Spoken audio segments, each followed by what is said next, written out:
Rencanaku untuk menceraikan suamiku yang selingkuh terhenti ketika suami dari selingkuhannya datang menawariku 8 miliar rupiah dengan satu syarat aneh menunda perceraian kami selama 3 bulan. Apa rencana sebenarnya di balik tawaran gila ini?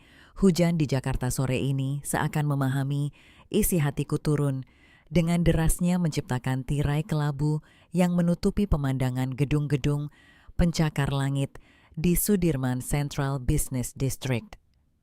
Aku berdiri laksana patung di depan jendela kaca besar apartemen kami di lantai 40, memandangi jalanan di bawah yang mulai dipadati lalu lintas jam pulang kantor. Lampu-lampu kendaraan berkilauan di aspal yang basah, menciptakan lukisan abstrak yang muram. Biasanya di jam seperti ini, aku sudah sibuk di dapur, menyiapkan makan malam spesial untuk Bima suamiku. Aku selalu memastikan semuanya sempurna, mulai dari kebersihan rumah aromaterapi yang menenangkan hingga makanan favoritnya. Aku Anindita Larasati, putri dari keluarga terpandang di Menteng, dan aku telah mendedikasikan seluruh hidup pendidikan dan potensiku hanya untuk menjadi istri yang penuh kasih bagi Bima Wijaya. Tapi sore ini berbeda. Tak ada aroma masakan, tak ada musik jazz lembut yang biasa kuputar. Hanya gemuruh petir yang sesekali menyambar, mengiringi detak jantungku yang perih. Di tanganku ponsel pintar milik Bima terasa dingin. Ia meninggalkan benda tipis itu di atas meja nakas saat terburu-buru pergi tadi pagi. Seharusnya aku tidak membukanya. Seharusnya aku percaya pada alasannya yang klise tentang rapat mendadak atau perjalanan bisnis keluar kota. Tapi notifikasi yang muncul di layar kunci menghancurkan segalanya. Sarina sayang, makasih ya transferan buat belanjanya tadi. Jadikan nanti malam ke apartemenku. Kangen banget nih. Jangan lupa bilang ke suamimu yang bodoh itu kalau kamu lembur. Pesan itu singkat, tapi kerusakannya lebih dahsyat dari bom atom bagi pernikahan kami yang sudah berjalan 5 tahun. Suamimu yang bodoh. Kata-kata itu bergema di kepalaku, berputar seperti piringan rusak. Jadi begini pandangan mereka tentangku. Bima pria yang kuangkat derajatnya dengan mengenalkannya pada mitra-mitra bisnis penting ayahku hingga menjadi orang sukses, ternyata menganggapku bodoh. Tanganku gemetar saat membuka kunci layar ponsel. Aku tahu, kata sandinya, tanggal pernikahan kami. Sungguh ironis. Di dalamnya aku menemukan dunia lain yang Bima sembunyikan. Foto-foto mereka berpelukan di Labuan Bajo saat Bima bilang ada seminar. Obrolan-obrolan mesum yang membuat perutku mual. Dan yang paling menyakitkan, bukti transfer sejumlah besar uang untuk perempuan bernama Sarinah itu, padahal minggu lalu Bima bilang bisnisnya butuh suntikan dana tambahan dan memintaku berhemat.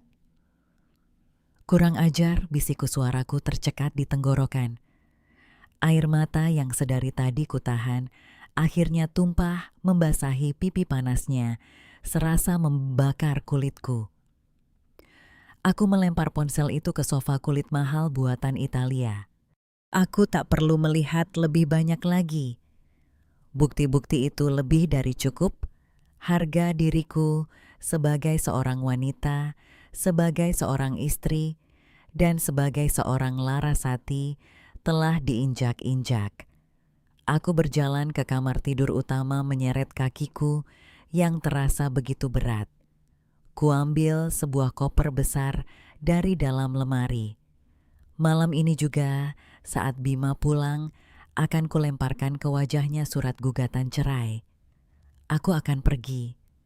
Aku tidak peduli. Jika harus kembali ke rumah orang tuaku di Menteng dengan status janda, itu lebih baik daripada hidup dalam kemewahan yang dibangun di atas kebohongan. tapi pikiranku melayang pada kondisi orang tuaku. Bisnis ayah sedang terpuruk. Rumah warisan kakekku di Menteng terancam disita bank. Selama ini aku berharap kesuksesan Bima bisa membantu memulihkan kekayaan keluarga kami. Tapi ternyata ia justru menghabiskan uang untuk wanita simpanannya. Bel pintu apartemen berbunyi memutus lamunanku. Aku terkejut. Apakah Bima pulang lebih awal karena sadar ponselnya tertinggal? Seketika amarah membuncah di dadaku. Bagus, lebih cepat dia pulang, lebih cepat aku bisa mengusirnya dari hidupku. Dengan langkah besar dan napas terengah, aku berjalan ke pintu. Tak kupedulikan lagi jejak air mata di wajahku. Biar ia lihat, biar ia tahu betapa hancurnya aku. Kubuka pintu dengan kasar. Beraninya kau. Ucapanku terpotong. Orang yang berdiri di depan pintu bukanlah Bima.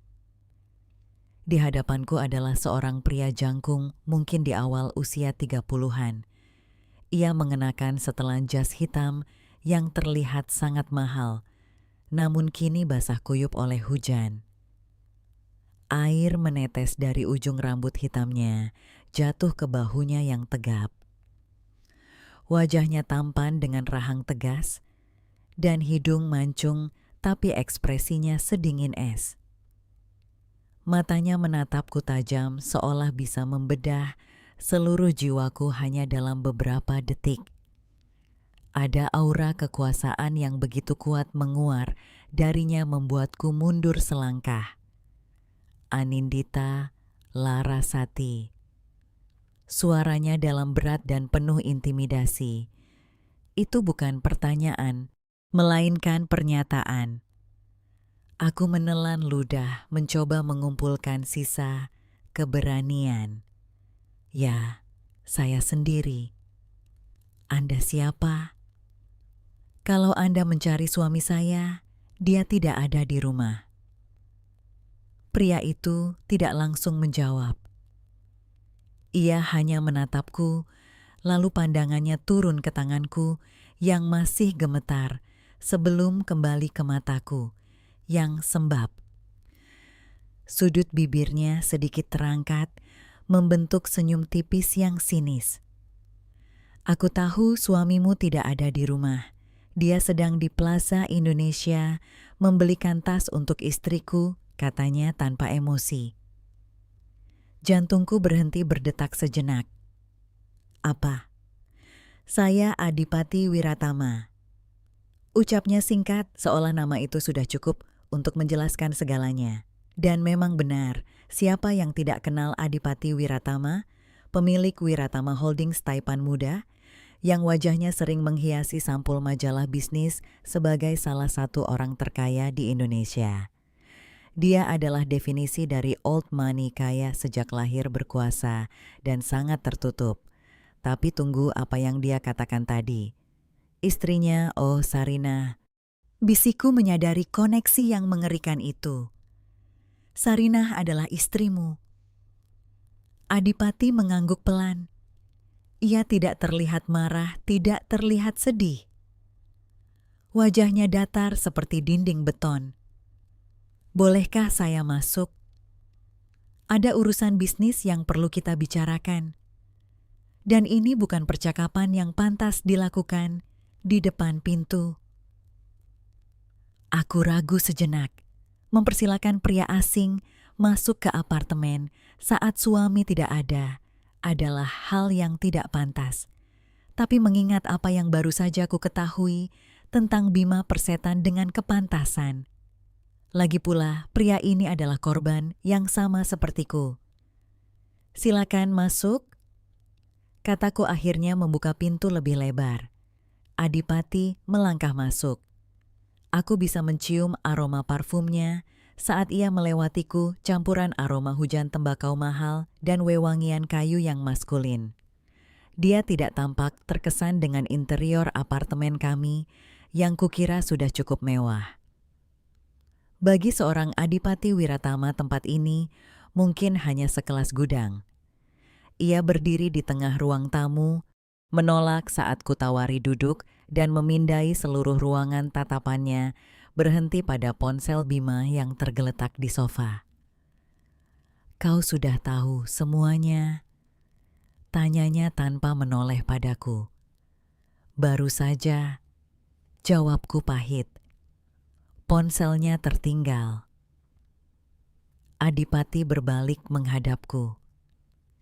Kilatan petir di luar jendela menerangi separuh wajahnya, membuatnya tampak semakin misterius. "Apa rencanamu sekarang? Menangis, mengamuk, minta cerai? Itu bukan urusanmu," jawabku ketus. "Tapi ya, aku akan mengajukan gugatan cerai malam ini juga. Aku tidak sudi hidup dengan seorang pengkhianat." "Jangan," kata Adipati cepat. Keningku berkerut bingung. "Maaf, siapa kau melarangku?" Adipati melangkah mendekatiku, jarak kami kini hanya 1 meter. Aku bisa melihat tetesan air hujan yang masih menempel di bulu matanya. "Jangan ceraikan dia malam ini. Jangan buat keributan. Jangan biarkan dia tahu bahwa kau sudah tahu," katanya dengan nada yang absolut dan memerintah. "Kau gila istrimu dan suamiku berselingkuh, menghancurkan keluarga kita. Dan kau memintaku diam. Aku bukan perempuan bodoh yang rela dimadu. Bukan aku tidak memintamu menerima perselingkuhan mereka," kata Adipati. Tenang kontras dengan emosiku yang meledak-ledak. "Aku menawarimu sebuah kesepakatan." "Kesepakatan apa?" "Pembalasan dendam yang sesungguhnya," jawab Adipati. Matanya berkilat berbahaya. "Perceraian hanya akan membebaskan mereka. Bima akan bebas bersama Sarinah dan kau akan ditinggalkan dengan status janda dan hati yang hancur. Apa itu adil?" Aku terdiam. Kata-katanya menusuk tepat di ulu hati. "Ikut aku sekarang," perintah Adipati. "Kita bicara di tempat yang lebih pantas. Terlalu banyak jejak binatang itu di sini. Aku tidak bisa pergi dengan orang asing."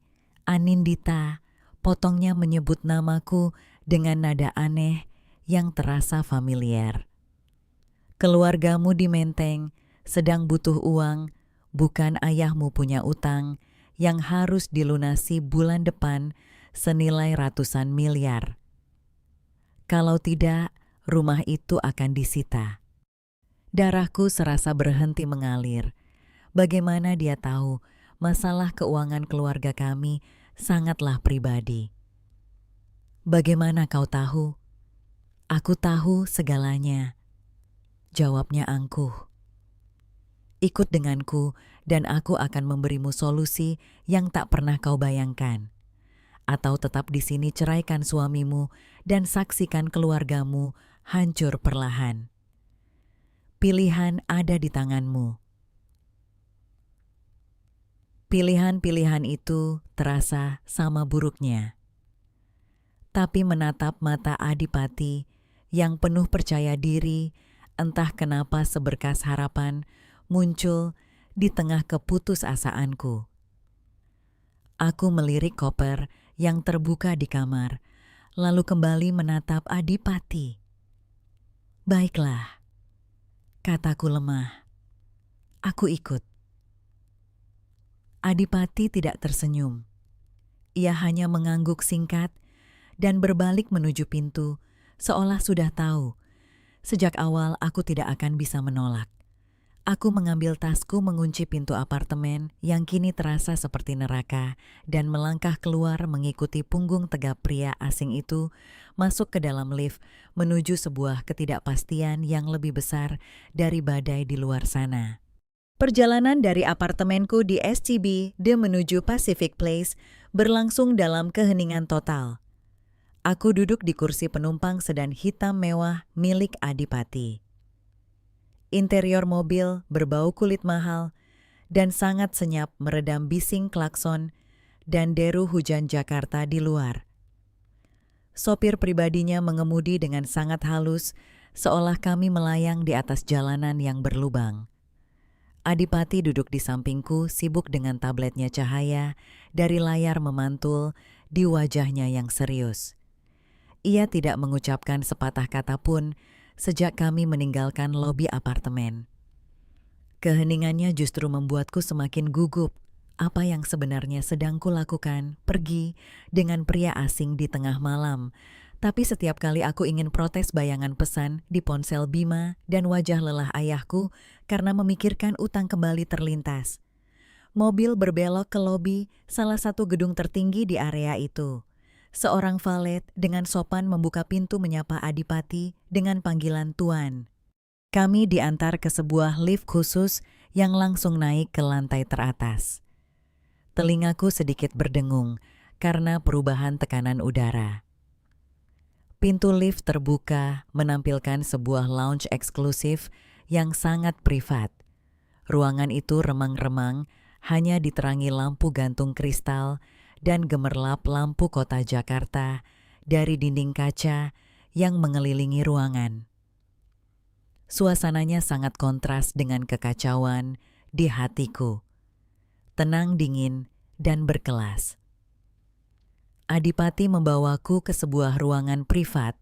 Di sudut dindingnya terbuat dari kaca tebal yang menampilkan pemandangan lampu-lampu jalanan Jakarta, laksana aliran sungai emas di bawah. Hujan yang menempel di kaca menambah kesan sendu. Duduk, kata Adipati menunjuk sofa beludru merah di hadapannya. Aku duduk dengan kaku memeluk tas tanganku.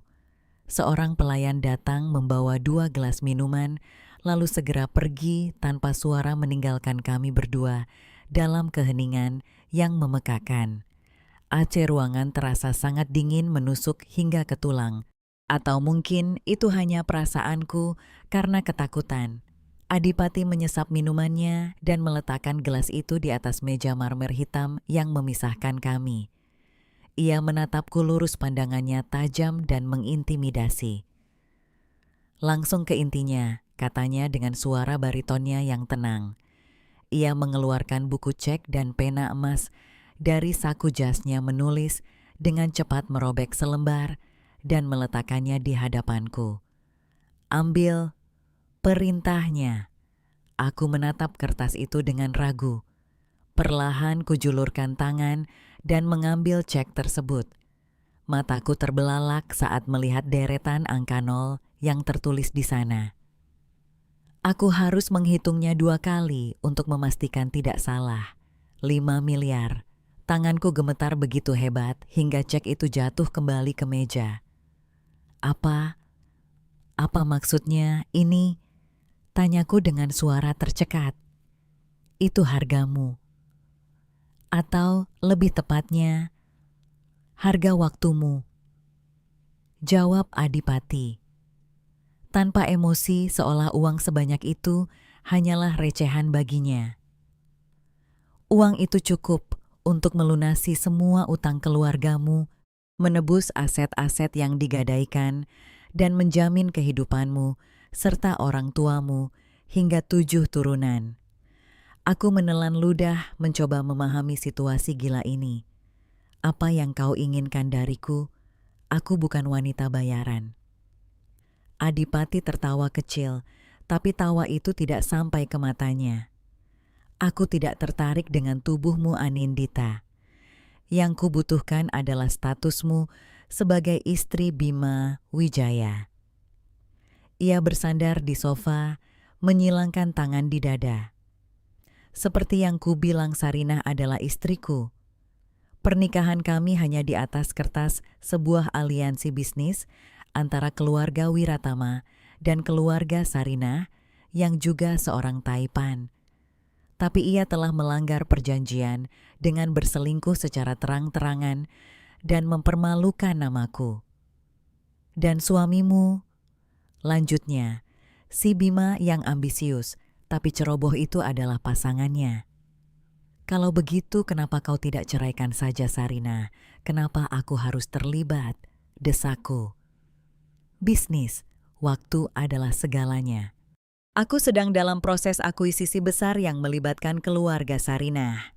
Jika aku menceraikannya sekarang atau jika skandal perselingkuhan mereka meledak saat ini, saham perusahaanku akan goyah dan akuisisi itu bisa batal. Kerugiannya akan jauh lebih besar dari angka yang tertulis di cek itu.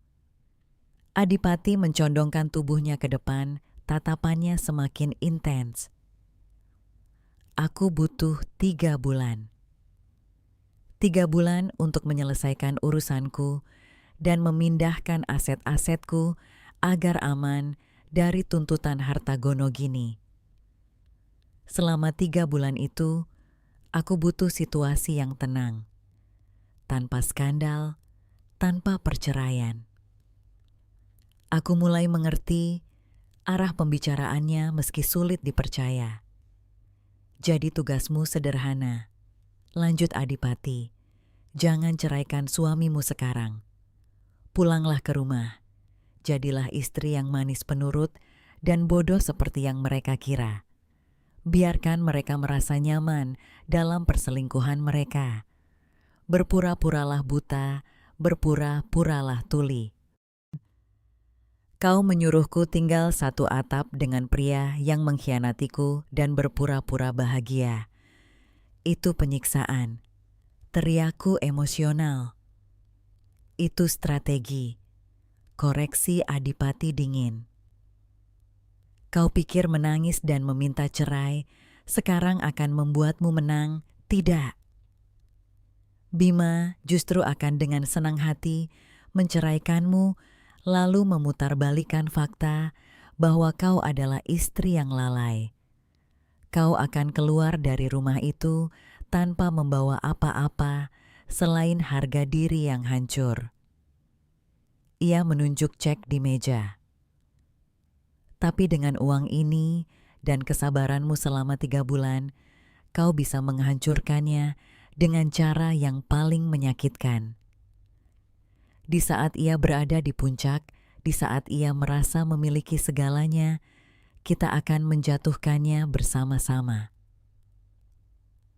Aku terdiam menatap cek itu lagi. 5 miliar rupiah. Jumlah yang bisa menyelamatkan ayahku dari serangan jantung karena stres ditagih utang. Jumlah yang bisa mengembalikan martabat nama keluarga Larasati.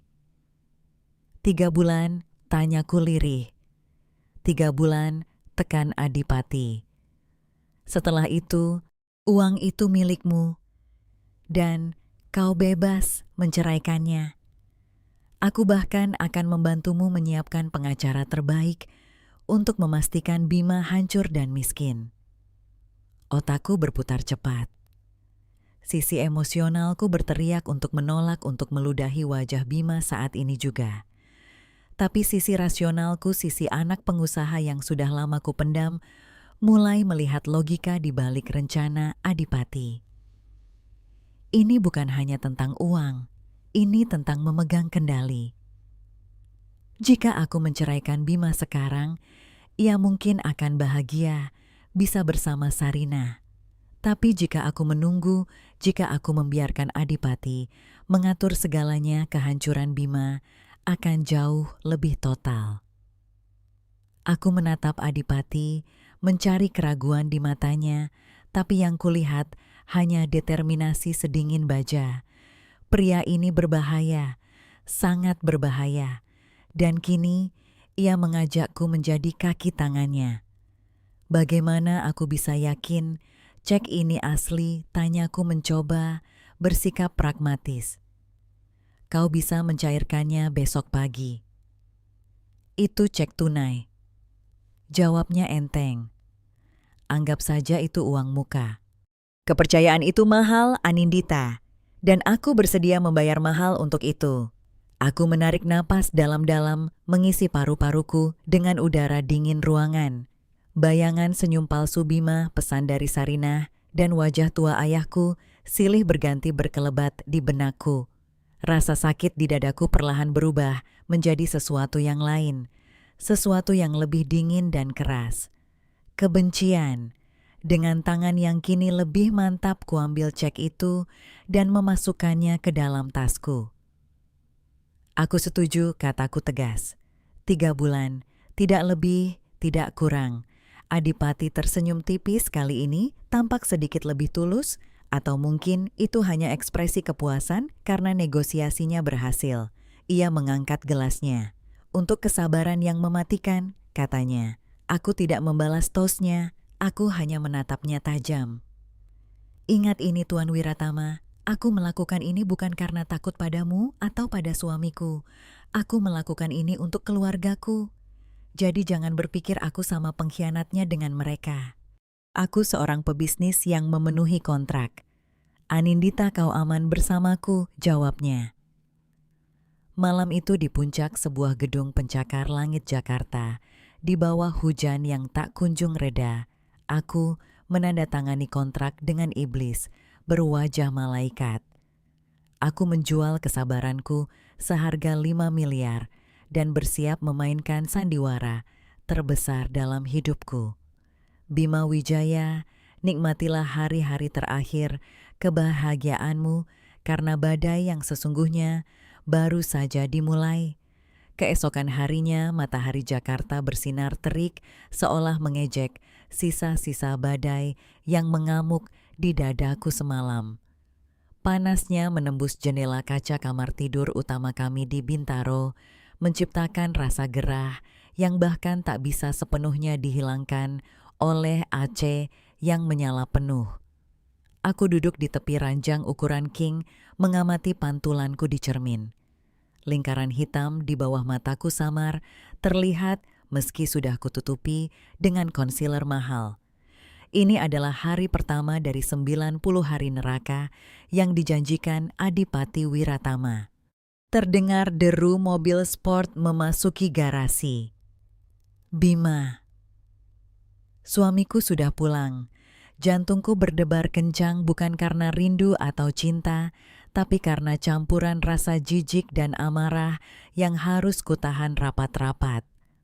Aku menarik napas dalam memejamkan mata sejenak, memikirkan wajah dingin Adipati, dan cek senilai 5 miliar yang kini aman tersimpan di brankas pribadiku di bank. Itulah mantaku sekarang. Pintu kamar perlahan terbuka. Bima masuk dengan wajah kusut dan masih mengenakan pakaian yang ia pakai kemarin pagi. Aroma parfum wanita asing yang manis menusuk dan murahan samar-samar tercium, bercampur dengan bau keringat dan alkohol sisa semalam. Sayang, kamu sudah bangun. Sapanya dengan nada yang dibuat-buat ceria. Ia mendekat hendak mencium pipiku. Secara refleks, aku sedikit memalingkan kepala, berpura-pura sibuk merapikan anting, sehingga bibirnya hanya mendarat di rambutku. Hai sayang, tumben baru pulang. Aku khawatir semalam kamu nggak jawab telepon. Bima tertawa gugup, melepaskan jam tangannya dan meletakkannya di meja rias dengan gerakan canggung. Iya, aduh maaf banget sayang. Semalam kan hujan deras banget. Ponselku mati kehabisan baterai, terus chargernya ketinggalan di kantor. Karena macet parah dan banjir di mana-mana, aku terpaksa menginap di apartemen Doni. Nggak mungkin maksa pulang bahaya. Bohong, Doni sedang menunaikan ibadah umrah bersama istrinya. Aku melihat postingan Instagram istri Doni 2 hari yang lalu. Tapi aku hanya tersenyum-senyum paling palsu yang pernah kuciptakan seumur hidupku. Oh begitu, syukurlah kamu aman. Aku cuma takut kamu kenapa-kenapa, kataku lembut. Aku merasa ingin muntah mengucapkan kata-kata kepedulian itu pada pria yang baru saja lepas dari pelukan wanita lain. Kamu memang istri terbaik. Puji Bima tampak lega karena aku tidak bertanya lebih lanjut. Ia mulai membuka kancing ke mejanya. Aku mandi dulu ya, lengket banget. Nanti siang masih ada meeting sama investor, jadi mungkin bakal malam lagi. Iya sayang, jangan terlalu capek ya. Jawabku saat pintu kamar mandi tertutup dan suara gemericik air terdengar, senyumku langsung lenyap. Tubuhku gemetar menahan mual. Kulihat kemeja kotornya tergeletak di lantai, ada noda lipstik merah muda di kerahnya. Warna yang sama yang sering dipakai Sarinah di foto-foto Instagramnya.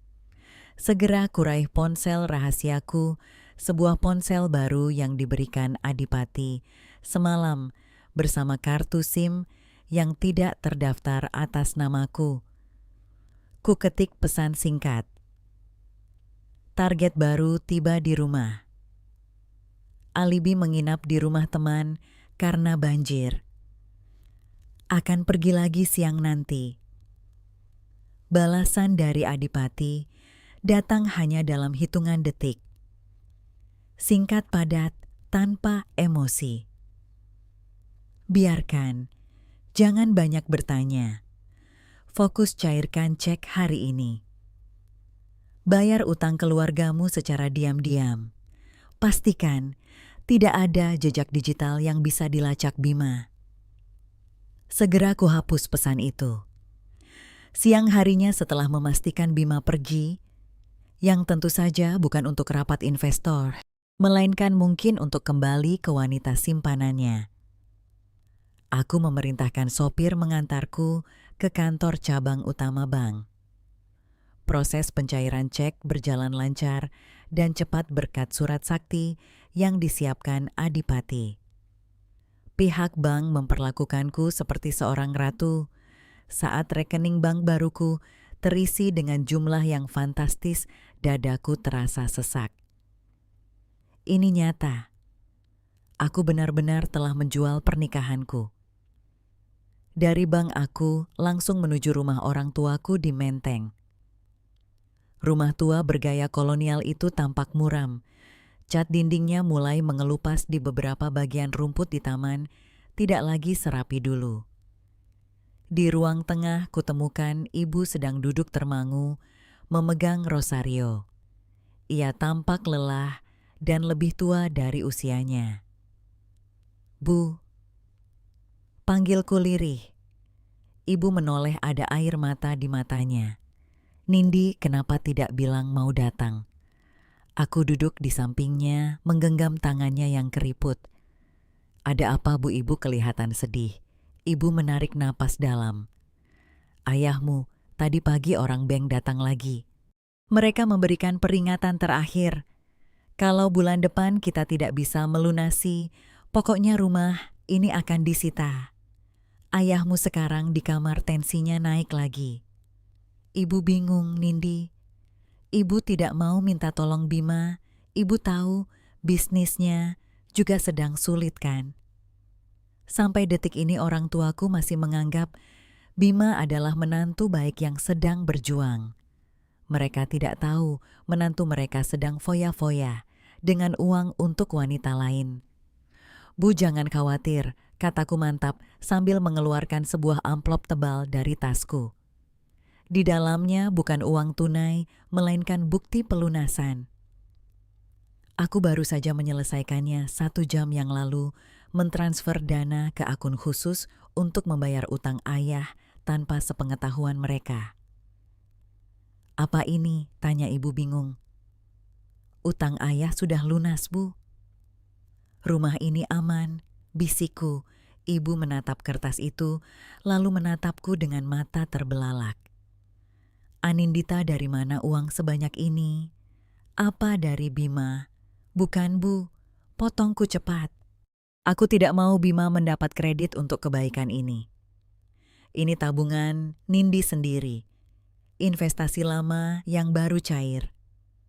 Ibu tidak usah tanya detailnya. Yang penting sekarang ibu dan ayah bisa tenang. Dan satu lagi tolong, jangan bilang Bima tentang ini. Biarkan ini jadi rahasia kita. Aku ingin memberi kejutan pada Bima di saat yang tepat. Ibu memelukku sambil menangis.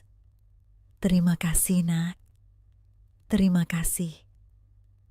Kamu penyelamat keluarga kita. Pelukan ibu memberiku kekuatan. Rasa bersalah karena menerima tawaran Adipati sedikit berkurang. Setidaknya uang kotor dari hasil menjual suamiku ini telah menyelamatkan nyawa orang tuaku. Malamnya sandiwara kembali berlanjut. Bima pulang lebih awal membawa seikat mawar yang kurasa ia beli di lampu merah karena ujungnya sudah layu. Ia tampak gelisah selalu melirik ponselnya. Kami makan malam dalam diam, hanya denting sendok dan garpu yang terdengar. Sayang, panggilku memecah keheningan. Minggu depan ulang tahun pernikahan kita yang kelima loh. Ingat. Bima tersedak minumannya. Ia buru-buru menyeka mulutnya dengan serbat. Iya, tentu saja ingat sayang. Sudah 5 tahun ya. Wow, gak kerasa.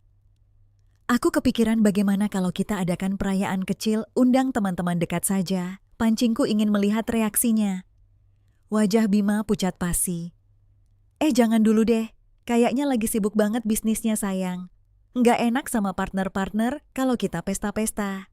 Kita makan malam berdua saja ya. Lebih romantis. Aku tahu alasannya. Ia takut Sarinah marah jika melihat postingan pesta kami atau mungkin ia sudah punya rencana dengan Sarinah di hari itu. Oh ya sudah, kalau maumu begitu, aku nurut saja, jawabku dengan senyum patuh yang membuat rahangku sakit. Tiba-tiba ponsel Bima bergetar di atas meja layarnya, menyala menampilkan nama Bambang Logistik. Tapi aku sempat melihat sekilas isi pesannya sebelum layarnya mati. Sayang besok jadi ya, check-in di hotel biasa. Aku udah bilang, suamiku mau ke Surabaya. Darahku mendidih. Bambang Logistik. Kreatif sekali. Bima buru-buru meraih ponselnya. Aduh, ada masalah lagi di gudang. Aku angkat telepon di ruang kerja dulu ya. Ia pergi tanpa menunggu jawabanku meninggalkanku sendirian di meja makan yang besar dan dingin menatap makanan yang tak tersentuh. Mataku menatap nanar punggung suamiku yang menjauh. Bersenang-senanglah dengan kebohonganmu selagi bisa sayang, karena setiap detik yang berlalu aku sedang mengasah pisau yang diberikan Adipati untuk memotong kebahagiaanmu. Sebulan telah berlalu, hidupku terbelah menjadi 2 dunia yang kontras. Di pagi hari aku adalah Anindita, istri penurut yang tinggal di rumah atau berbelanja kebutuhan rumah tangga. Tapi di sela-sela waktu itu, aku memasuki dunia Adipati Wiratama. Hari ini Adipati mengatur pertemuan kami di sebuah galeri seni kontemporer di kawasan Kuningan. Galeri itu milik salah satu sepupunya dan sengaja ditutup untuk umum hari ini dengan alasan ada kurasi privat. Tempat yang sempurna, tenang artistik, dan jauh dari mata Bima dan Sarinah yang lebih suka menghabiskan waktu di mal atau kelab malam. Aku datang mengenakan gaun sederhana berwarna biru navy dan kacamata hitam besar. Adipati sudah menunggu di depan sebuah lukisan abstrak besar yang didominasi warna merah darah. Ia berdiri tegak dengan tangan di saku celana abu-abunya, tampak seperti sebuah karya seni itu sendiri. Indah tapi tak tersentuh. Kau terlambat 5 menit. Sapanya tanpa menoleh saat mendengar bunyi sepatuku. Macet parah di Gatot Subroto, belaku berdiri di sampingnya. Ada demo buruh, seharusnya seorang ratu bisa meramalkan kekacauan di kerajaannya.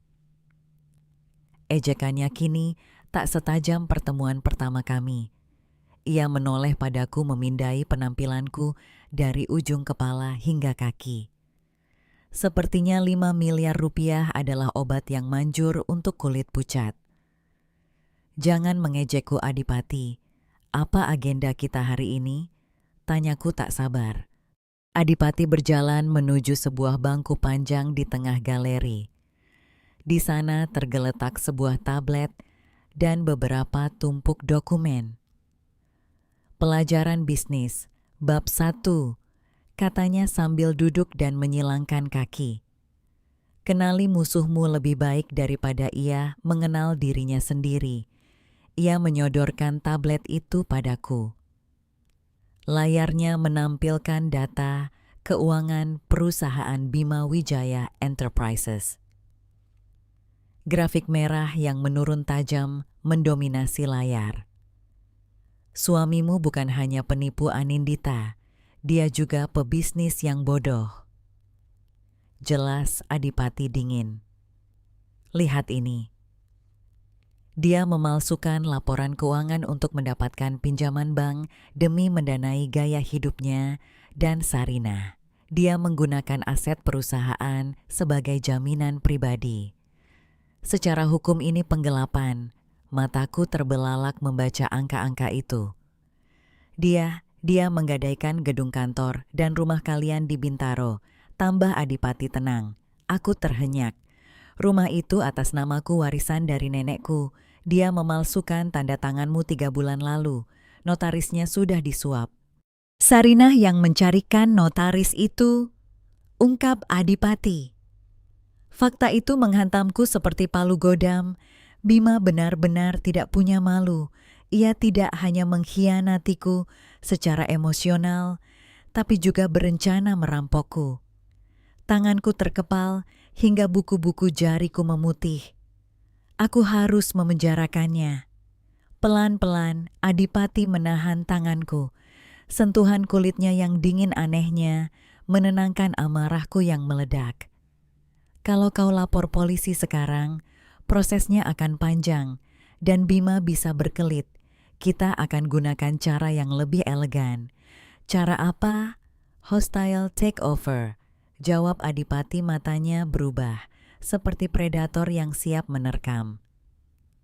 Aku sedang membeli utang-utang Bima dari bank-bank itu secara diam-diam melalui perusahaan cangkang.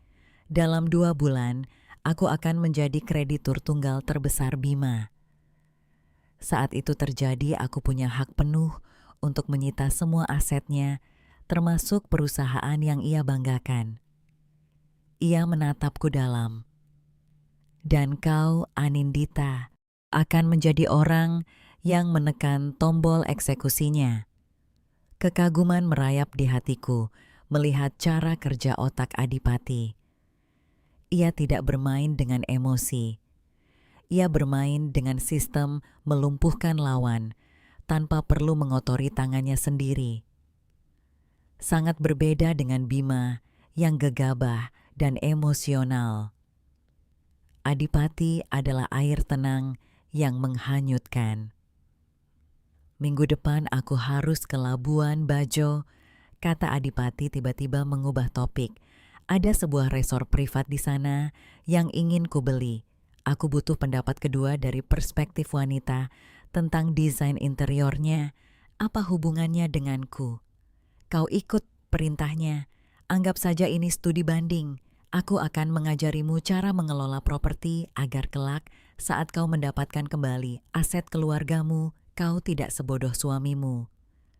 Aku tidak bisa pergi begitu saja ke Labuan Bajo. Bima akan curiga, sanggahku. Minggu depan Bima sibuk menemani Sarinah yang katanya ada pemotretan endorsement di Singapura. Dia akan bilang padamu ada perjalanan bisnis ke Surabaya. Jadi kau punya waktu luang. Potong Adipati. Ia benar-benar tahu segalanya. Katakan saja kau ingin berlibur di villa, temanmu di puncak atau apalah. Dia tidak akan peduli Anindita. Dia justru senang kau tidak ada di rumah. Jadi dia bisa bebas video call dengan Sarinah tanpa takut ketahuan. Kata-kata Adipati menyakitkan, tapi benar. Akhirnya aku mengangguk. Seminggu kemudian aku mendarat di Labuan Bajo, bukan sebagai turis, tapi sebagai murid rahasia Taipan paling berkuasa di negeri ini. Kami dijemput dan dibawa ke sebuah resor super mewah yang tersembunyi di antara perbukitan dan Laut Flores. Tempat itu begitu privat, seolah dunia luar tidak ada. Selama 2 hari di sana, aku melihat sisi lain Adipati Wiratama. Ia tidak memperlakukanku sebagai pesuruh, tapi juga bukan sebagai teman. Hubungan kami aneh. Ia mengajariku membaca kontrak real estate, melihat potensi investasi, dan cara bernegosiasi dengan kontraktor lokal. Dia tegas perfeksionis, dan kadang jengkel jika aku lambat belajar. Tapi ia tidak pernah meremehkanku. Sore itu kami duduk di teras villa yang menghadap laut lepas. Matahari mulai terbenam, mewarnai langit dengan gradasi ungu dan oranye. Angin laut menerpa wajahku, memberikan rasa kebebasan yang sudah lama tidak kurasakan. "Kau cepat belajar," komentar Adipati sambil menyesap espressonya. Itu adalah pujian pertama yang keluar dari mulutnya. Aku lulusan manajemen bisnis cum laude, Adipati. Hanya saja selama 5 tahun terakhir, otakku tumpul karena hanya memikirkan menu makan malam untuk Bima. Jawabku pahit. Adipati menatapku, sorot matanya melembut. Sayang sekali, potensi sebesar itu disia-siakan untuk pria yang tidak tahu beda antara berlian dan kerikil. Jantungku berdesir mendengar kalimat itu. Untuk pertama kalinya aku merasa dihargai bukan sebagai seorang istri, tapi sebagai seorang individu. Tiba-tiba seorang pelayan datang membawa nampan berisi buah-buahan, namun ia tersandung karpet tebal. Nampan itu terlempar ke arahku. "Awas!" Dalam sekejap Adipati bergerak. Ia menarik lenganku dengan kuat, melindungi tubuhku dengan tubuhnya. Buah-buahan dan piring pecah berhamburan di tempatku duduk tadi. Dadanya yang bidang menempel di punggungku, lengannya protektif melingkari bahuku. Waktu seakan berhenti. Kami terpaku dalam posisi itu selama beberapa detik. Aku bisa merasakan detak jantungnya yang tenang di punggungku kontras dengan jantungku yang berpacu kencang. "Kau tidak apa-apa," bisiknya di telingaku, suaranya serak dan rendah, membuat bulu kudukku berdiri. Aku sedikit menoleh dan mendapati wajah kami hanya berjarak beberapa sentimeter. Aku bisa melihat kulitnya yang bersih dan matanya yang hitam legam menatapku dengan kekhawatiran yang tulus. Bukan tatapan dingin seorang pebisnis, tapi tatapan seorang pria pada wanitanya. Aku baik-baik saja," jawabku gugup. Perlahan Adipati melepaskan pelukannya, lalu berdiri dan merapikan pakaiannya. Kembali ke wujud dinginnya, seolah tak terjadi apa-apa. Ia memarahi pelayan itu dengan tegas, tapi tidak kasar, lalu memastikan area itu segera dibersihkan. Aku masih termangu memegangi dadaku. Dalam momen singkat itu aku menyadari satu hal yang berbahaya. Bima mungkin telah menghancurkan hatiku, tapi Adipati mulai menyusup ke celah-celah retakan itu tanpa permisi. Ini bukan bagian dari kontrak. Ini di luar skenario. Dan yang lebih menakutkan, aku tidak menolaknya. Aliansi kami di Labuan Bajo ini telah membuka mataku. Bima hanyalah masa lalu yang menyakitkan. Tapi Adipati Wiratama, ia adalah teka-teki masa depan yang menakutkan sekaligus menarik. Aku harus berhati-hati. Jatuh cinta pada rekan bisnis di tengah misi balas dendam adalah sebuah kesalahan fatal. Tapi saat kulihat punggung tegap Adipati yang berdiri menatap laut di ujung tebing, aku tahu hatiku mulai mengkhianati logikaku. Pesta itu diadakan di Grand Ballroom, sebuah hotel bintang 5 di Jakarta. Sebuah lampu gantung kristal raksasa tergantung di langit-langit, memantulkan cahaya keemasan ke seluruh ruangan yang penuh dengan orang-orang yang bersembunyi di balik topeng mereka. Para wanita bergaun adibusana seharga mobil keluarga tertawa sambil memamerkan perhiasan berlian mereka, sementara para pria berjas necis sibuk membicarakan saham dan politik sambil memegang gelas sampahnya. Udara di ruangan itu bercampur aduk antara aroma parfum mahal bunga lili segar dan bau kemunafikan yang pekat. Aku berdiri di samping Bima, lenganku melingkar di lengannya. Kami adalah golden couple malam itu. Bima Wijaya, pengusaha muda yang sedang naik daun, dan Anindita Larasati, sang istri setia dari keluarga terpandang yang selalu mendukungnya. Tak ada yang tahu, di balik senyum manisku, aku sedang menghitung hari menuju kejatuhannya. Kau cantik sekali malam ini. Sayang, bisik Bima di telingaku, tapi matanya menjelajahi seisi ruangan. Aku tahu siapa yang ia cari. Terima kasih sayang. Jawabku tanpa minat. Aku sudah memasuki bulan kedua dari kesepakatanku dengan Adipati. Sesuai perintahnya, aku mengubah taktikku. Aku bukan lagi istri yang suka bertanya atau menuntut perhatian. Aku menjadi dingin, tenang, dan tak terjangkau. Aku berhenti bertanya jam berapa ia akan pulang. Berhenti melirik ponselnya, berhenti marah saat ia membatalkan janji makan malam kami. Awalnya Bima senang. Ia merasa bebas mengira aku sudah menyerah atau menjadi istri penurut yang tahu tempatnya. Tapi beberapa hari terakhir, keheninganku mulai mengganggunya.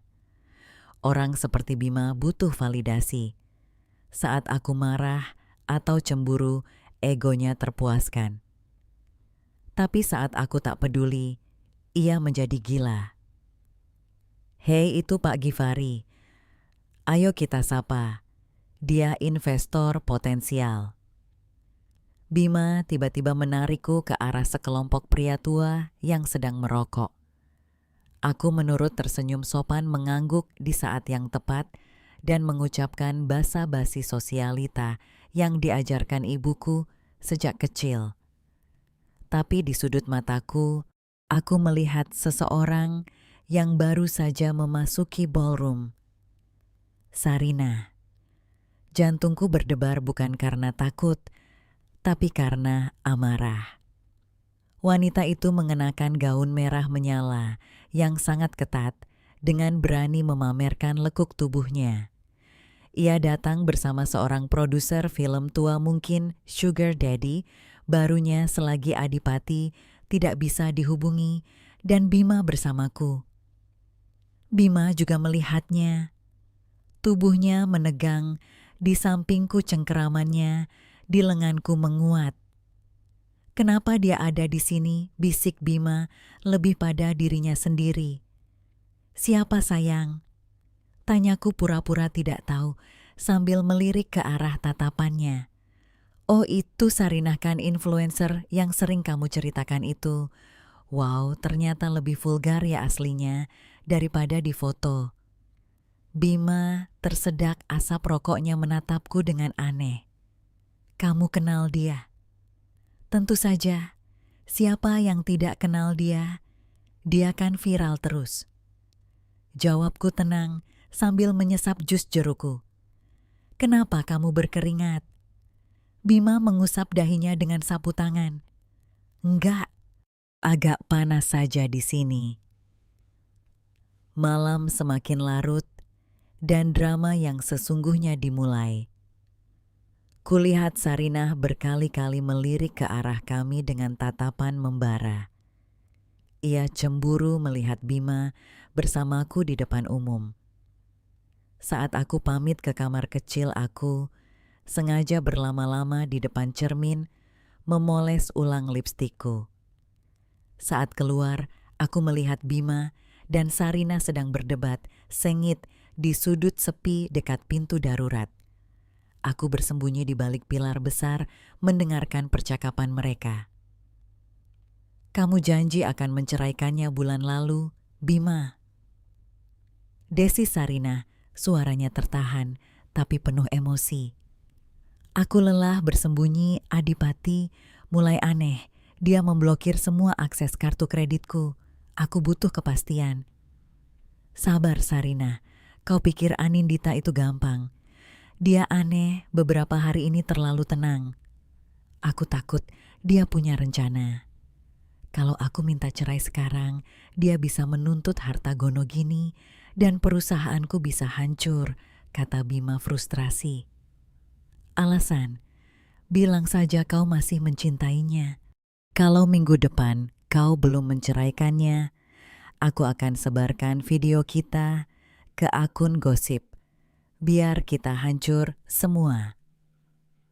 Sarina menghentakkan kaki dan meninggalkan Bima yang menjambak rambutnya sendiri karena stres. Aku tersenyum licik dalam kegelapan. Bagus, Sarina. Terus tekan dia. Buat dia semakin kacau. Saat Bima kembali ke ballroom, wajahnya pucat. Ia langsung menghampiriku dan menarik tanganku dengan kasar. Kita pulang. Tunggu, pestanya belum selesai, sayang. Pak Givari tadi bilang masih ingin bicara dengan kita. Protesku pelan. Aku tidak peduli dengan Pak Givari. Kita pulang. Bentaknya sedikit keras hingga beberapa orang menoleh. Di dalam mobil keheningan terasa memekakan. Bima mengemudi dengan serampangan, sesekali memukul setir. Ada apa denganmu, sayang? Tanyaku dengan nada bosan, bukan khawatir. Bima tiba-tiba mengerem mendadak di pinggir jalan yang sepi. Ia menoleh padaku, matanya merah. Kamu yang ada apa, Anindita? Kenapa kamu diam saja, ha? Dulu aku pulang telat sedikit saja kamu selalu curiga, selalu tanya dengan siapa. Sekarang kamu tidak peduli. Kamu seperti patung. Apa kamu punya selingkuhan? Jawab. Teriaknya melampiaskan frustrasinya padaku. Tuduhan itu membuatku ingin tertawa. Lucu. Maling, teriak maling. Aku menatap matanya memancarkan kedinginan yang kupelajari dari Adipati. Bima, kataku rendah dan tenang tanpa getar sedikit pun. Bukankah ini yang kau mau? Istri yang tidak banyak tanya, istri yang memberimu kebebasan. Sekarang setelah kuberikan kau, malah marah. Sebenarnya apa maumu? Bima terdiam tampak bingung dengan reaksiku yang tidak histeris. Ia mengharapkan aku menangis atau membela diri. Tapi aku membalikan pertanyaannya dengan logika dingin. Aku hanya merasa kita semakin jauh. Bisiknya, suaranya melunak. Itu hanya perasaanmu karena kau lelah bekerja. Kataku menepuk tangannya seperti seorang atasan menenangkan karyawan, bukan seorang istri pada suaminya.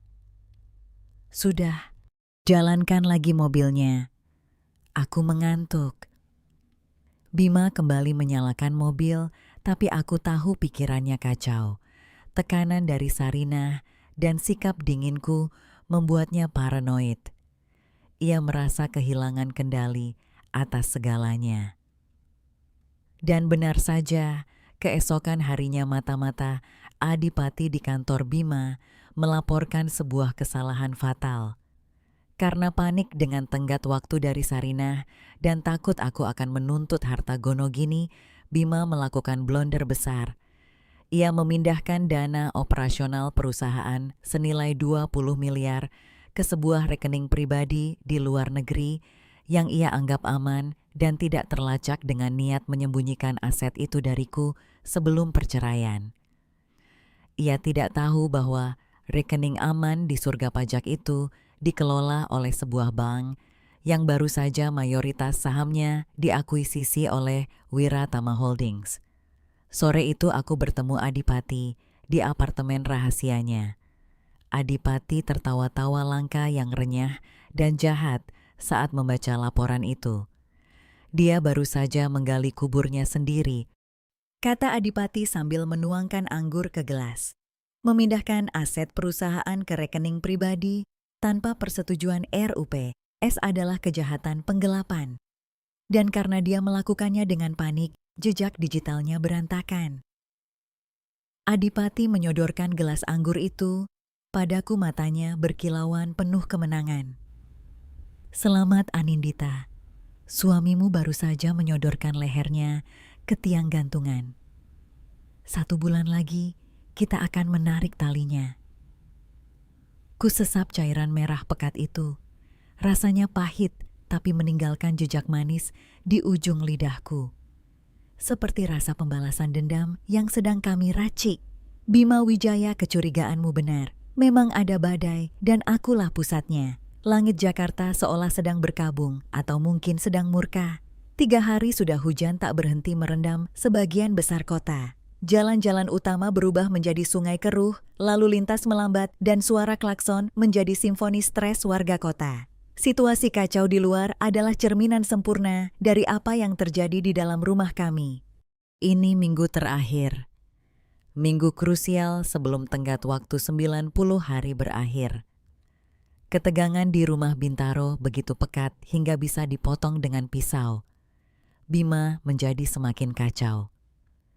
Lingkaran hitam di bawah matanya semakin jelas. Ia sering melamun dan meledak-ledak karena hal sepele. Bisnisnya mulai goyah berkat sabotase halus dari Adipati dan Sarina, semakin gencar menuntut status. Di sisi lain, aku harus semakin berhati-hati. Satu kesalahan kecil di tahap akhir ini bisa merusak semua langkah yang sudah direncanakan dengan rapi. Malam itu hujan turun sangat deras, disertai angin kencang. Listrik di kompleks perumahan kami padam karena sebuah tiang meledak tersambar petir. Rumah besar itu menjadi gelap gulita, hanya diterangi oleh kelip-kelip lilin. Aku duduk di ruang tamu berpura-pura membaca majalah di bawah cahaya lilin.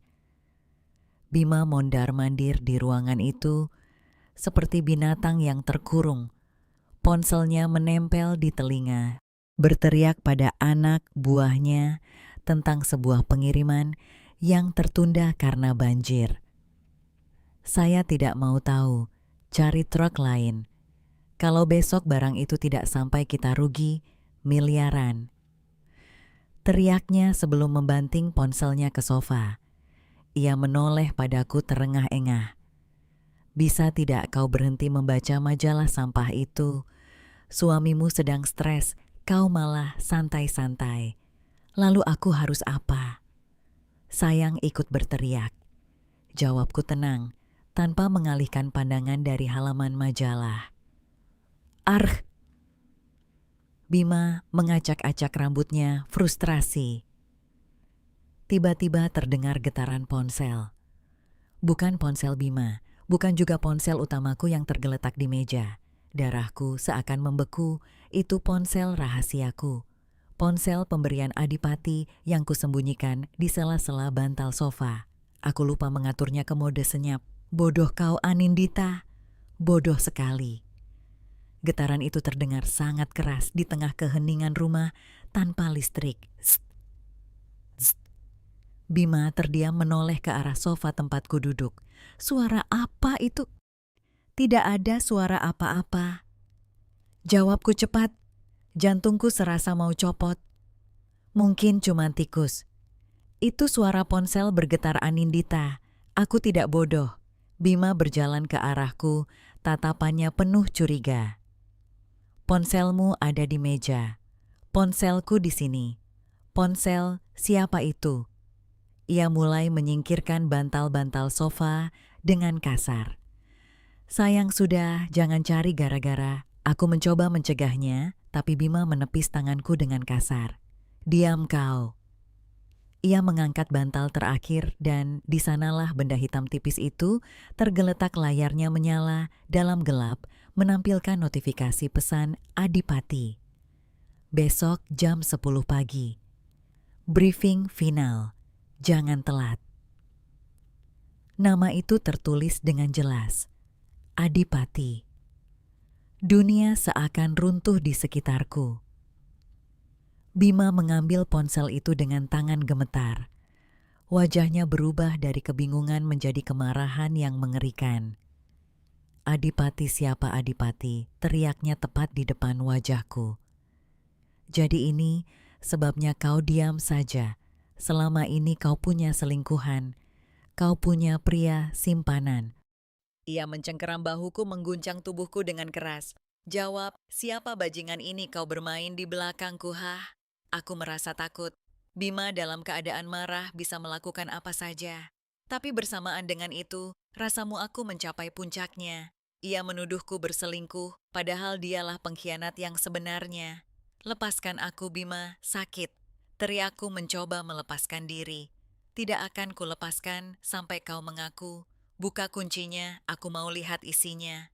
Ia menyodorkan ponsel itu ke wajahku, memaksaku membukanya. Tiba-tiba, pintu depan ditendang dengan keras. Brak, suara kayu pecah, menggema mengalahkan suara petir di luar. Kami berdua menoleh. Di ambang pintu berdiri sosok jangkung besar yang basah kuyup dikelilingi 2 pengawal. Kilatan petir dari luar menerangi siluetnya, membuatnya tampak seperti malaikat maut. Adipati. Bagaimana ia bisa ada di sini? Apa ia memasang alat penyadap dan tahu aku dalam bahaya? Lepaskan dia, Wijaya. Suara Adipati rendah tapi menggelegar memenuhi ruangan dengan otoritas yang mematikan. Bima tertegun. Cengkeramannya di bahuku mengendur. Ia menatap Adipati lalu padaku dan kembali lagi pada Adipati. Anda Tuan Adipati Wiratama, Bos Wiratama Holdings. Bima jelas mengenali wajah orang terkaya yang sering ia kagumi di majalah-majalah itu. Kebingungan di wajahnya semakin menjadi-jadi. Apa urusan Anda di rumah saya? Kenapa Anda mengirim pesan pada istri saya? Adipati melangkah masuk dengan tenang, seolah ia pemilik rumah ini. 2 pengawalnya dengan cepat dan efisien memisahkan Bima dariku, mendorong Bima hingga terduduk di sofa seberang. Sementara itu Adipati berdiri di hadapanku, menatapku tajam. Kau ceroboh Anindita, bisiknya cukup keras untuk kudengar. Untung aku melacak GPS ponsel rahasia ini. Saat kuaktifkan mikrofon daruratnya dan mendengar kalian berteriak, aku tahu ada yang tidak beres. Lalu ia berbalik menghadap Bima yang masih bengong. Istrimu tidak selingkuh, Bima. Dia bekerja untukku, kata Adipati, sebuah kebohongan yang sangat meyakinkan. Bekerja, cibir Bima. Kerja apa malam-malam begini? Konsultan akuisisi, jawab Adipati, nadanya tidak menerima bantahan. Dan soal pesan itu kami sedang membahas strategi bisnis yang melibatkan perusahaanmu. Istrimu ini sedang berusaha menyelamatkan perusahaanmu yang sedang sekarat, tapi kau malah menuduhnya macam-macam. Bima terdiam, otaknya yang lambat, mencoba memproses informasi. Rasa takutnya pada sosok Adipati Wiratama mengalahkan rasa cemburunya. Menyelamatkan perusahaan saya. Maksudnya, Adipati tersenyum tipis, senyum yang mengerikan. Perusahaanmu diambang kehancuran, Wijaya. Penuh utang, tidak ada arus kas. Anindita memohon padaku untuk menyuntikkan dana. Dia rela lembur menjadi perantara untuk suaminya yang tidak tahu diuntung ini. Adipati memutarbalikkan fakta dengan begitu cerdas hingga aku sendiri hampir percaya. Ia membuat Bima merasa bersalah dan kecil. Saya tidak tahu, Bima tergagap. Ia menatapku dengan campuran penyesalan. Nindi, apa itu benar? Aku yang sudah terlatih berakting selama 2 bulan langsung menyambar umpan Adipati. Kupasang wajah sedih dan kecewa. Kau pikir aku bisa mengkhianatimu, sayang? Aku diam karena aku bingung bagaimana cara membantumu. Aku diam-diam meminta tolong Tuan Wiratama agar tidak melukai harga dirimu. Bima menunduk, wajahnya memerah karena malu. Maafkan aku sayang. Aku salah. Aku hanya terlalu stres. Adipati menatap Bima dengan jijik. Kau tidak pantas untuknya, tapi karena Anindita memohon aku akan memberimu satu kesempatan. Besok datang ke kantorku, kita bicarakan soal suntikan dana. Bawa semua dokumen legal perusahaanmu. Mata Bima berbinar. Ia melihat ini sebagai sebuah penyelamatan.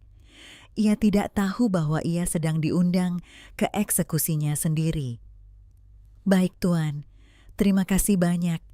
Saya pasti datang. Dan satu lagi, Adipati mendekati Bima, menepuk bahunya pelan tapi dengan penekanan keras. Jangan pernah membentak Anindita lagi. Kalau aku dengar kau menyakitinya, kesepakatan batal. Siap Tuan, janji. Adipati memberiku isyarat, matanya berbicara. Bertahanlah sedikit lagi. Besok kita habiskan dia. Malam itu setelah listrik kembali menyala dan Adipati pergi, Bima memijat kakiku berulang kali meminta maaf dan memujiku sebagai istri terbaik. Aku hanya tersenyum tipis merasakan jijik yang memuncak. Ia tidak tahu bahwa besok di rapat pemegang saham orang yang akan ia hadapi bukanlah penyelamat melainkan algojo. Di kamar mandi ku tatap pantulanku. Mataku dingin, wajahku keras. Anindita yang dulu lemah dan naif sudah mati. Yang tersisa adalah seorang wanita yang siap menyaksikan dunia suaminya terbakar hingga menjadi abu. 3 bulan sudah usai. Waktunya menagih. Hari penghakiman telah tiba.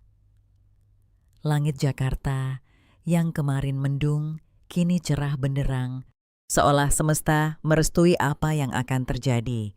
Aku berdiri di depan cermin besar di kamar hotel, tempat rapat umum pemegang saham Air PS tahunan Wijaya Enterprises akan digelar. Bima bersikeras kami menginap di hotel ini semalam sebelumnya agar ia bisa mempersiapkan diri dengan matang, tapi aku tahu ia hanya menghindari kemungkinan macet karena gugup. Aku mengenakan gaun hitam selutut yang pas, di badan potongannya sederhana, namun elegan, rancangan seorang desainer lokal yang harganya cukup untuk memberi makan satu keluarga selama sebulan. Di leherku melingkar kalung berlian, bukan pemberian Bima, tapi hadiah dari Adipati yang dikirim tadi pagi bersama sebuah kartu bertuliskan untuk merayakan kebebasanmu. Bima masuk ke kamar, sudah mengenakan setelan jas terbaiknya. Wajahnya tegang, tapi ada kilau kesombongan di matanya. Ia merasa di atas angin, percaya bahwa hari ini Adipati Wiratama akan datang sebagai dewa penyelamat yang menyuntikkan dana, menyelamatkan perusahaannya dari kebangkrutan dan membuatnya hebat di depan para pemegang saham yang mulai meragukan kepemimpinannya. Siap sayang?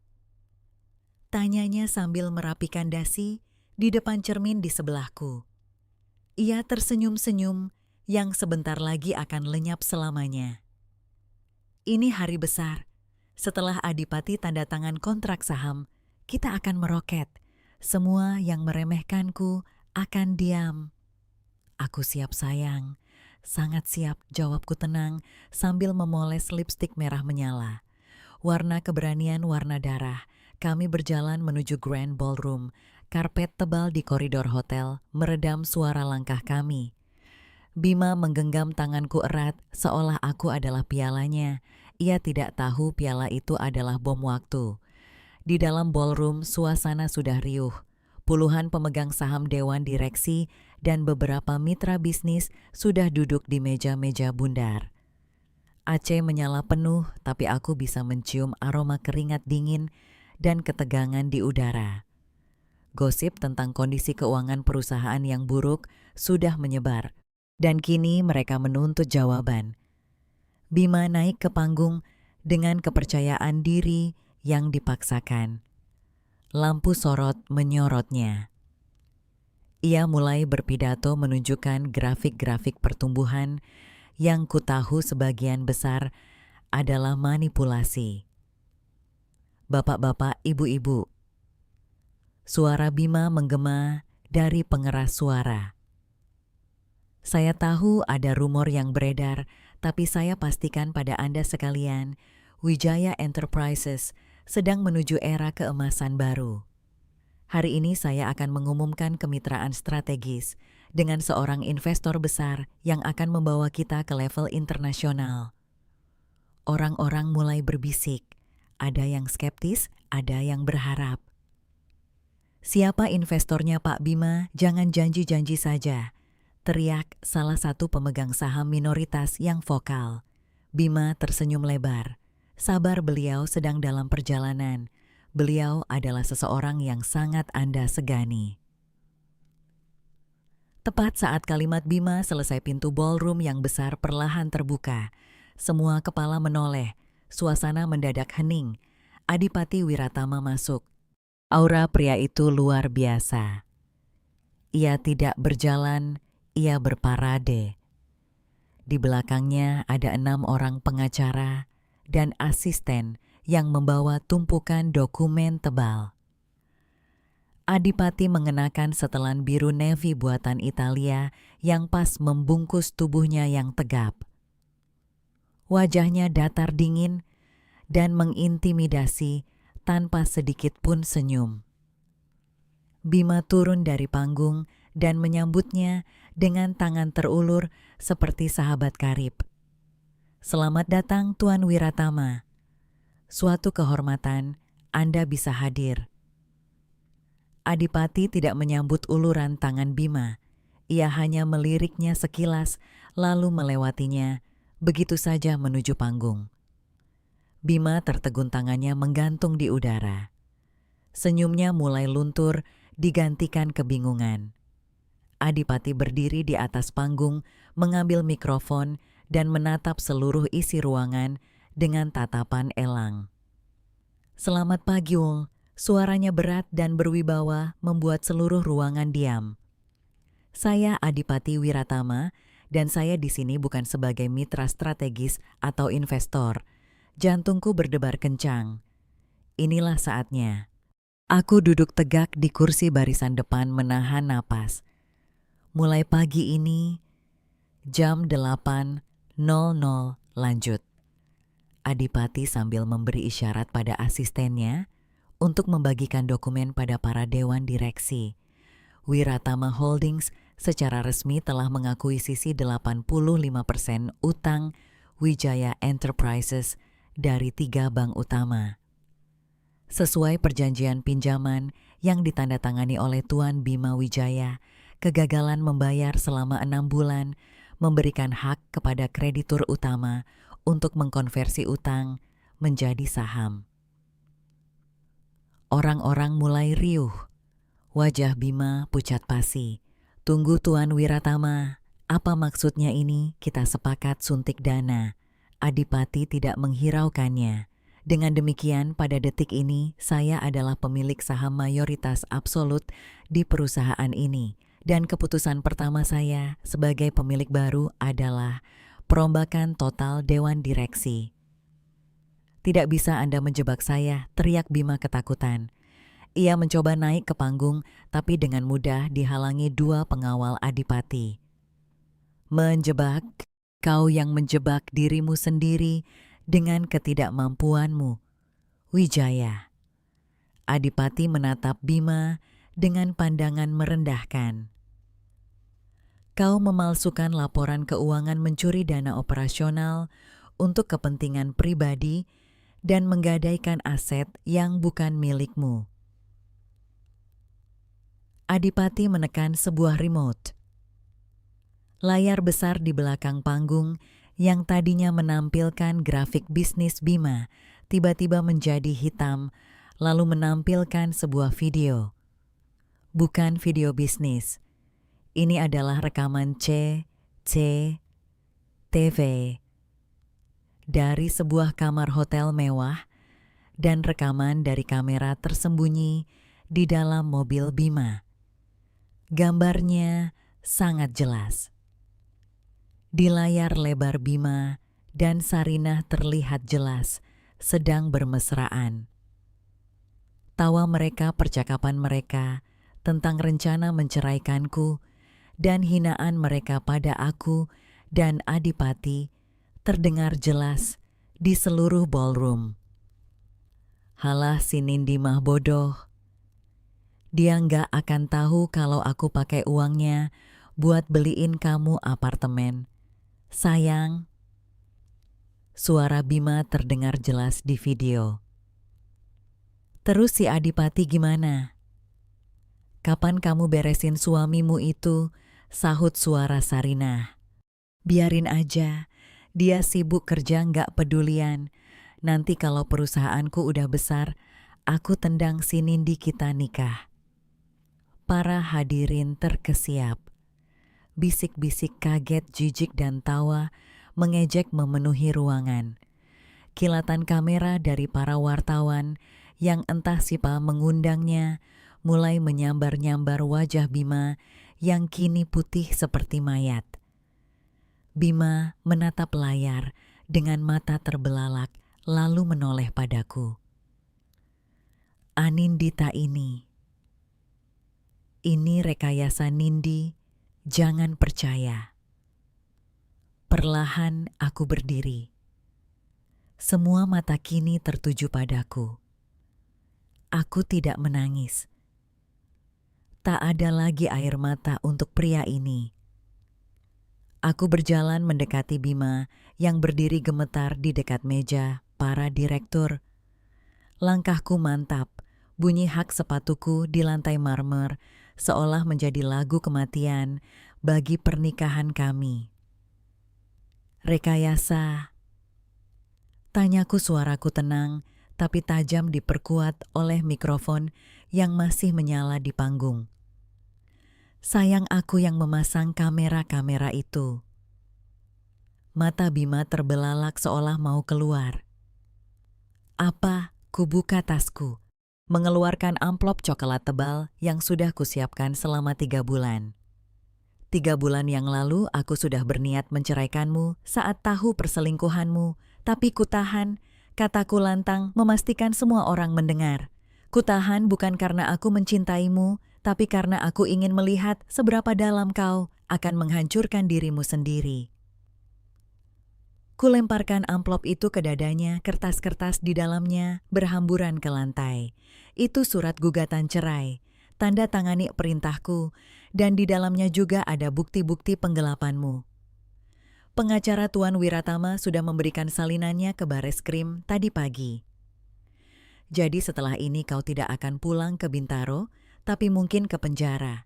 Bima jatuh berlutut seolah tulang-tulangnya lenyap. Ia mencoba menggapai tanganku. Nindi, ku mohon, aku suamimu. Pikirkan ibu. Jangan sebut nama ibu. Teriakku, akhirnya sedikit emosiku meledak. Kau yang hampir membuat mereka kehilangan rumah. Kau yang menggadaikan aset keluarga Larasati untuk wanita simpananmu. Aku menarik napas dalam, kembali menguasai diri. Kutatap dia dari ujung kepala hingga kaki, menatap pria yang pernah kucintai, yang kini tampak begitu menyedihkan dan kecil. Kita selesai, Bima. Kau kehilangan istrimu, perusahaanmu, dan harga dirimu dalam 1 hari. Selamat menikmati. Aku berbalik menghadap Adipati yang masih berdiri di panggung. Ia menatapku, tidak ada senyum kemenangan yang berlebihan, hanya sebuah anggukan kecil penuh hormat. Anggukan yang seolah berkata, kau berhasil melakukannya dengan elegan. Aku melangkah keluar dari ballroom. Di belakangku kudengar kekacauan meledak, teriakan Bima riuh, pemegang saham yang marah, dan suara sirine polisi yang mendekat. Aku melangkah keluar dari lobi hotel, menghirup udara Jakarta yang panas, tapi terasa begitu segar di paru-paruku. Sebuah beban seberat triliunan ton terangkat dari pundakku. Aku bebas. Benar-benar bebas. Sebulan kemudian, pagi di Jakarta terasa berbeda.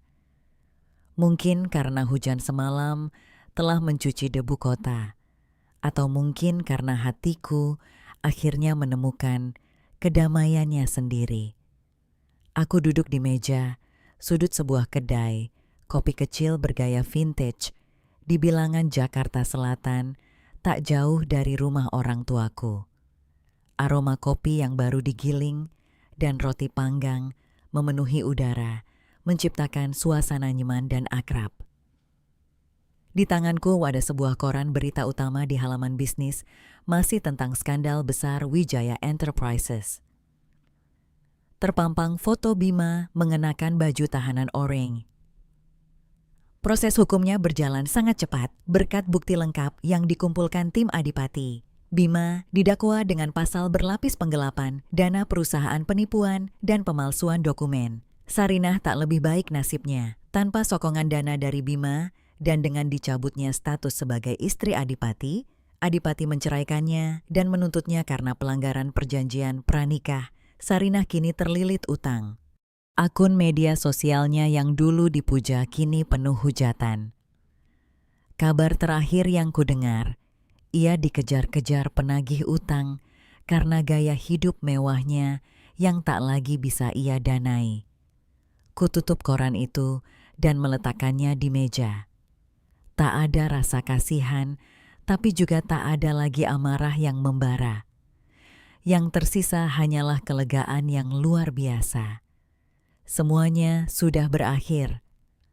Utang ayah lunas, sertifikat rumah kembali aman, dan kesehatan orang tuaku perlahan membaik. Bolehkah saya duduk di sini? Suara bariton yang familiar itu membuatku mengangkat wajah. Di sana berdiri Adipati Wiratama. Kali ini ia tidak mengenakan setelan jas formal. Ia memakai kemeja linen putih dengan lengan digulung hingga siku dan celana kasual. Rambutnya tidak terlalu klimis, dengan beberapa helai jatuh di dahi, membuatnya tampak 5 tahun lebih muda dan lebih manusiawi. Tuan Wiratama, sapaku dengan sedikit senyum. Atau haruskah kupanggil Tuan Penyelamat? Adipati tertawa pelan, menarik kursi di hadapanku dan duduk. Adipati saja, kontrak bisnis kita sudah selesai kan? Tak perlu formalitas.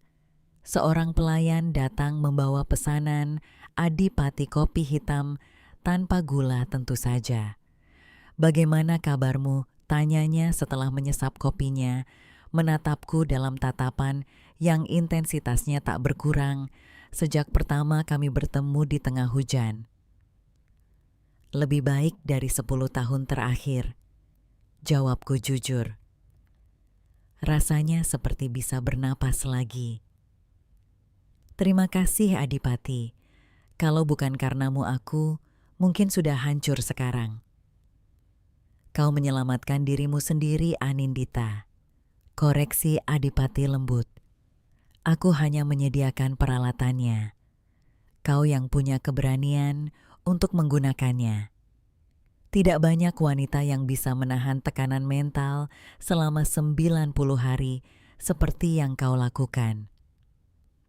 Kuaduk cangkir cappuccinoku menatap buih di atasnya.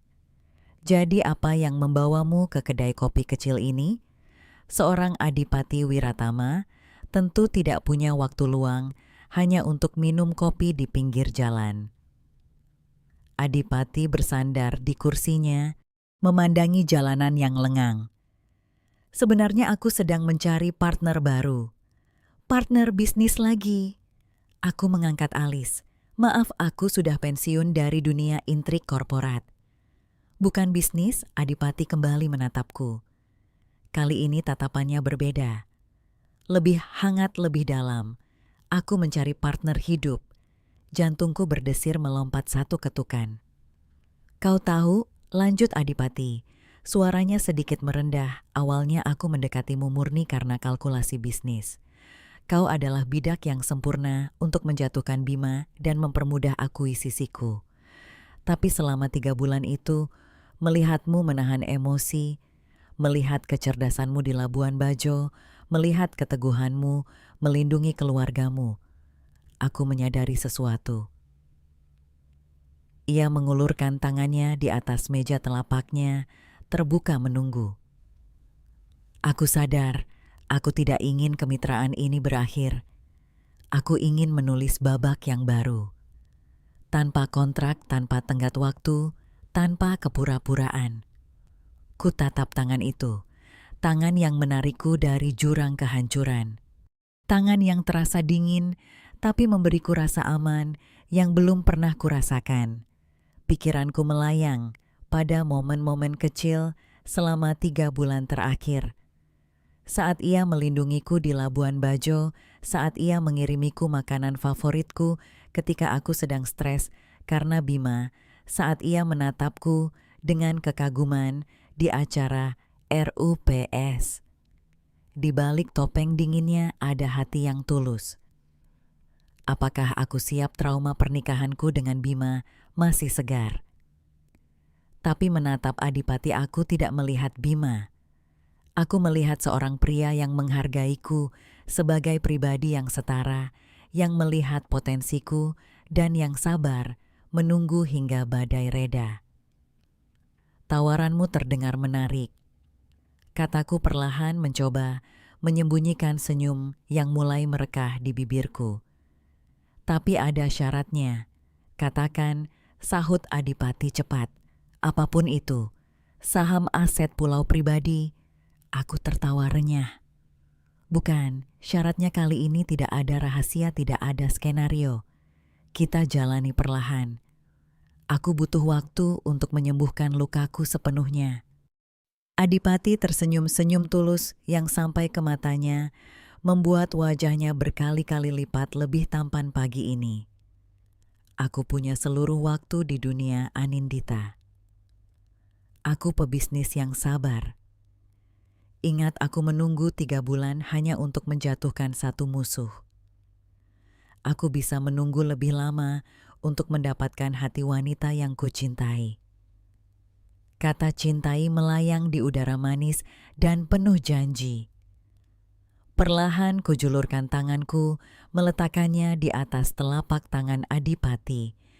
Ia menggenggamnya erat hangat dan mantap. Baiklah tuan partner, godaku. Mari kita coba draft pertama untuk babak baru ini. Adipati tertawa dan mengangkat cangkir kopinya.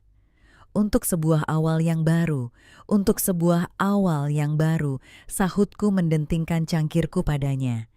Di luar matahari bersinar, semakin cerah menembus sela-sela daun pohon, menciptakan pola-pola cahaya yang indah di meja kami. Jakarta masih riuh dengan segala dramanya, tapi di sudut kecil ini, aku telah menemukan kedamaianku. Kisah pembalasan dendamku telah usai tertutup bersama pintu sel penjara yang mengurung Bima. Dan kini kisah kebahagiaanku baru saja dimulai.